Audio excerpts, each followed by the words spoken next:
Our next performer assailed me at a recent social function, expressing some concern over what I might say about her tonight. Admittedly, her name does offer plenty of ammunition to the merry punster. At the time of our meeting, the die was not yet cast, even if the clock was tocking. In any case, if your preferred artistic medium is glass, you must live a transparent existence. If Die Tocker's life isn't an open book, it's certainly a closed window. Clear, see-through, and pristine. Nothing to worry about there. Die Tocker.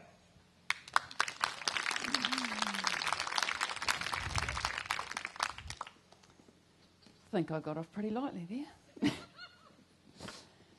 Wow, what a night. It's fantastic to be in the gardens. Thanks for coming.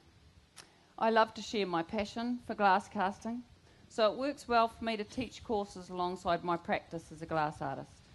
I'm fortunate to have a pretty cool studio at home where I get to work/play and run the workshops that I do. Tonight I will show you the process of casting glass. This fine group of volunteers will show us how it's done. Signed up for a 3-day workshop last winter. They came along to learn the process just as I'm going to show you tonight. So the first step that we do when I get everybody together, I can't see anything by the way except light, is we discuss ideas. I usually do this in a round table format so that we can all share each other's ideas and learn from everybody's work, so we can decide what works for casting and what doesn't. We'll then start to work with our block of wax. Linda's got one over on the right over there. And I'm going to teach the students how to carve into that wax to make a model initially. So you're thinking glass casting, she's not even talking about glass.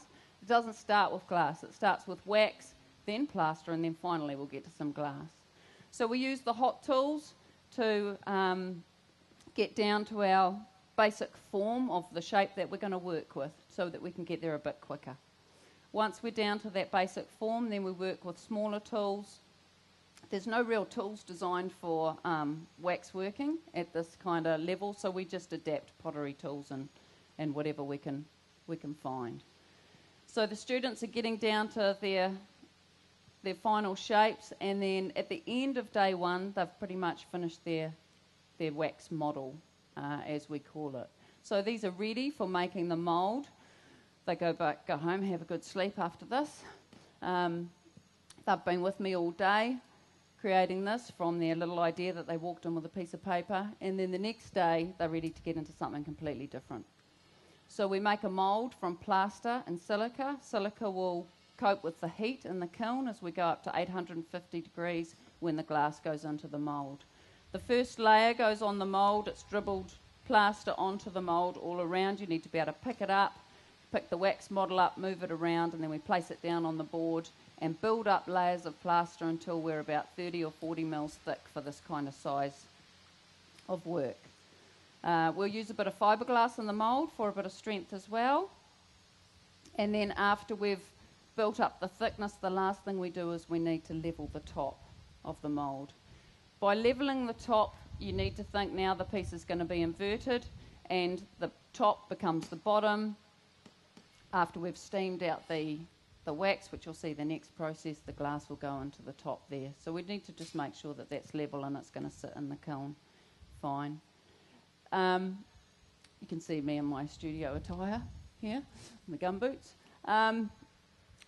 Well, I'm at the steaming bench, so what you can see some steamers underneath the table, and the hot steam goes up the pipe, up into the mould underneath, and the wax dribbles down over the sloping table and into those buckets. So it's called lost wax casting. Your model's now completely gone. You've got one hit at it, and you're left with your negative shape of what you want to mould.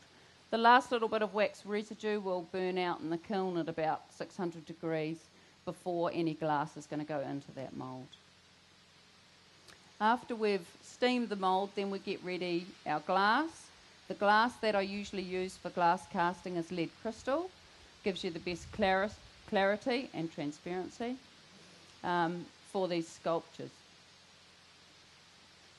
So we pack the glass into a terracotta pot just an ordinary garden pot. It's got the hole in the middle, and when the glass heats to the temperature, it can dribble through that hole down into that mould, into that negative space. So you can see the kiln on the right, we pack them in really tight. As many as I can fit in there will go in there. And that kiln will go on for a week. The students now come back on day 3 and they get to break open their moulds. This is usually a month or so later to fit in me firing the kiln around the rest of my work practice. Barbara's making it look like hard work here. It's actually not. The mould just falls off. And there you have it. There's the glass sculptures that this group have made, and all they've just been washed in the sink. We haven't done any finishing yet. So we've still got one day's work to do where some of the bases will be ground off and there'll be some polishing done to these pieces of glass. So we'll use some Dremel tools to remove little unwanted dags of glass that we may get by having a not so great mould on our first attempt. And we also need to grind the bases flat so that these pieces will sit on the table and not wobble. So we just do that by using grinding grits, a bit like the grit on sandpaper, but it's not attached to the paper.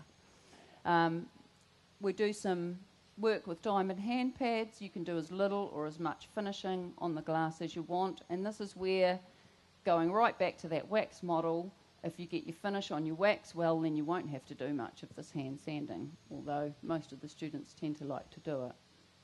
So these are some close-up results of some of the work that these students made. You can see that none of the work is the same.